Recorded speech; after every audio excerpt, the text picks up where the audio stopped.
हमारे जाने के बाद हमारे अलावा बाकी सब पीछे ही रह जाता है। न जाती है हमारी घर की चाबियाँ हमारे साथ, न जाते हमारे फेवरेट कपड़े, बस खाली हाथ और बन जाते हैं हम सब राख। होता है ना।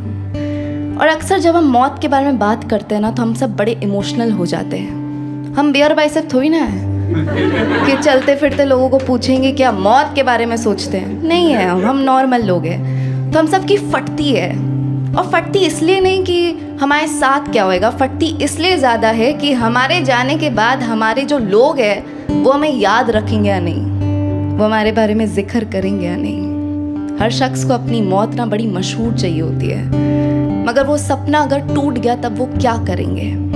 और जिस शख्स से आप बहुत प्यार करते हो ना, उसे देखकर अक्सर ये ख्याल आता है, अपने बॉयफ्रेंड को, हस्बैंड को, वाइफ को देख के बहुत ख्याल आता है कि चाहे पूरी दुनिया मेरी मौत पे रोए या ना रोए, मुझे कोई फ़र्क नहीं पड़ता, मगर ये शख्स अगर मेरी मौत पे लुटा नहीं तो खाक मोहब्बत की उसने। डर लगता है ना कि इसको कंट्रोल कौन करेगा। इसी बारे में मैंने कुछ लिखा था, अर्ज किया है कि तुम क्या करोगे जब मैं नहीं रहूँगी, कि तुम क्या करोगे जब मैं नहीं रहूँगी। मेरी तस्वीरों को देखकर रो पड़ोगे या हमारे किस्से हर किसी को बताओगे। जब वक्त कम और साथ देखे सपने ज़्यादा रह जाएंगे, जुदा हम फिर ये मायूस किस्मत से हो जाएंगे। जब मेरा जिस्म ही मुझे छोड़ देगा, मेरी लकीरें कलाइयों में यूं घुल जाएगी, तब तुम क्या करोगे। मुझे ढूंढोगे या खुद को खो दोगे, मुझे मुस्कुरा कर याद करोगे या आंखों की नमी किसी और से पुछवा दोगे। मेरे दोस्तों से मिलोगे, मेरी चीज़ें अपने पास रखोगे, मेरा खुशबू सा कोई गुजरेगा तो दंग रह जाओगे, या मुझे भुलाने की सारी कोशिश तुम कर डालोगे। कि तुम क्या करोगे जब मैं नहीं रहूँगी। मेरी जगह किसी और को दे दोगे या काजल की तरह उतर ना सके वैसा इश्क मेरे जाने के बाद भी मुझसे करोगे। कि तुम क्या करोगे जब मैं नहीं रहूँगी, तुम क्या करोगे जब मैं नहीं रहूँगी।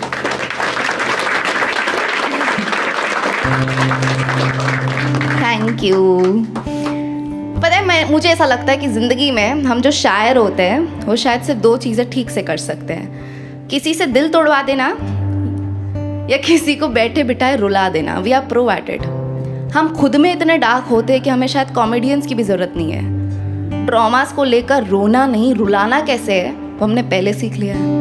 और जब बात आई गई है शायर की, तो मैं आप लोग को एक चीज़ बताना चाहती हूँ कि हर एक शख्स लिखना तब सीखता है जब उसका दिल टूट टूट कर फुटबॉल बन जाता है। और दिल टूटने में ज़्यादा कुछ नहीं लगता है, बस एहसास, नजरें और गले लग जाना, फिर तो हम हुए आपके। और जो गले लगना होता है ना, ये इतना अंडररेटेड है। मुझे कल ही किसी ने पूछा था कि ऐसी वो क्या चीज़ होती है ज़िंदगी में जो सही समय पे मिलने पर आपकी ज़िंदगी बचा सकती है। मैंने बोला hug. A hug is the most underrated thing in this universe. आपको नहीं लगता hug can fix so many things? मतलब किसी से भी बस गले लग जाना बिना कुछ कहे भी बहुत कुछ कह देता है। दुनिया की सारी थकान बस वही उतर जाती है। अगर सही इंसान की बाहों में हो तो जीने की स्ट्रेंथ भी आ जाती है। कभी किसी से भाग के गले लगे हो या बाहों में किसी के फूट फूट के रोए हो? खुशी में कभी किसी ने तुम्हें कस के गले लगाया है या तुम्हारे क्रश ने बिना पूछे बिना समझे बस गले लगाया है? मम्मी की वो हर दिन वाली झप्पी और पापा का वेरी ऑकवर्ड सा साइड हग दे देना। हर एक हग में ना अलग इमोशन होता है, क्योंकि जब कोई सर रखने को कंधा देता है और हमें टाइट से पकड़ लेता है, उस वक्त के एहसास का नाम होता है सुकून। कभी कभी ये एहसास ना मलहम से ज़्यादा काम कर देता है हम इंसानों पर। इसलिए अपनों को ना कस के गले लगा देना ही चाहिए, because you don't know what a hug can do. You don't know what a hug can do. मज़ा आ रहा है ना? मतलब अब जब मैं ज़िंदगी में ऐसे पीछे मुड़कर जब देखती हूँ ना, तब मुझे ऐसा लगता है कि शायद मुझे मोहब्बत एक ही शख्स से हुई। मुझे पसंद खूब थे, मगर इश्क एक ही से हुआ, जिसको मैं अक्सर दोस्ती के नाम पे खूब गले लगती थी। और फिलॉसफी कहती है कि जब आप गले लगते हो तब उनका दिल और हमारा दिल फिज़िकली क्लोज हो जाता है। then we can actually feel each other's heartbeat.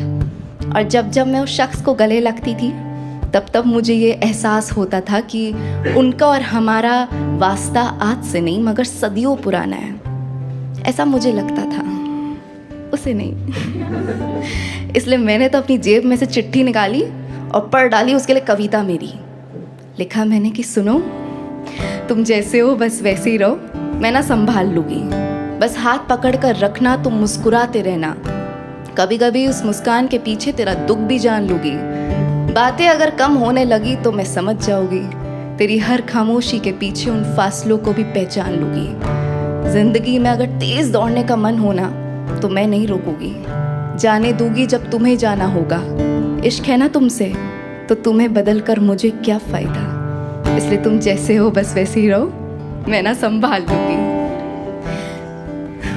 सुनकर मुझे कहता है, रुचिका तू मुझे नहीं खुद को संभाल, पागल लड़की प्यार हो गया है तुझे मुझसे? मैंने बोला हाँ, मतलब प्यार तो ऐसा ही होता है ना, अब तक क्या कर रहे थे अपन, मिलना हमारा, गले लगना, हाथ पकड़ना, हम कौन है? आंसर में मुझे मिली चुप्पी और फिर मेरी मुलाकात हुई सिचुएशनशिप से। ये जो अनजाने में बैठ जाने वाली शिप होती है ना, ये कमबख्त इसका हाल इतना बेहाल होता है क्योंकि इसमें इतने छेद होते हैं जिस वजह से पानी बस अंदर भरता रहता है। And what is coming near you, आप बस डूबने ही वाले होते हो कि उस कमबख्त की शक्ल फिर दिख जाती है। उस दिन जब उसकी शक्ल मैंने देखी ना, ऐसी दिल से शायरी निकली कि आसमान के सारे बादल बस गरज उठे। अर्ज क्या है कि वक्त बेवक्त जो तुम मेरे पास आते हो, शर्म नहीं आता जब प्यार का एहसास देकर प्यार भी नहीं करते हो। कहते हो कि दोस्त है हम, मगर निगाहें छुपाकर अक्सर लोग झूठ बोल ही देते हैं। कभी आंखों में आंखें डाल के बता के तो देखना, मैं भी देखूं ये दोस्ती इतनी वफादार कब से हो गई।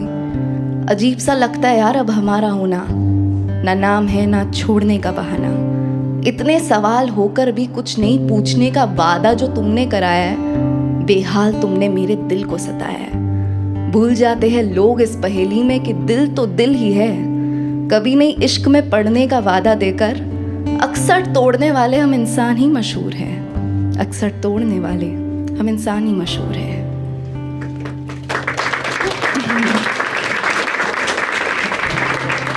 पर वादे तोड़ने में मुझे एक चीज़ याद आई कि सबसे मशहूर वादे तोड़ने में हम इंडियंस ही हैं।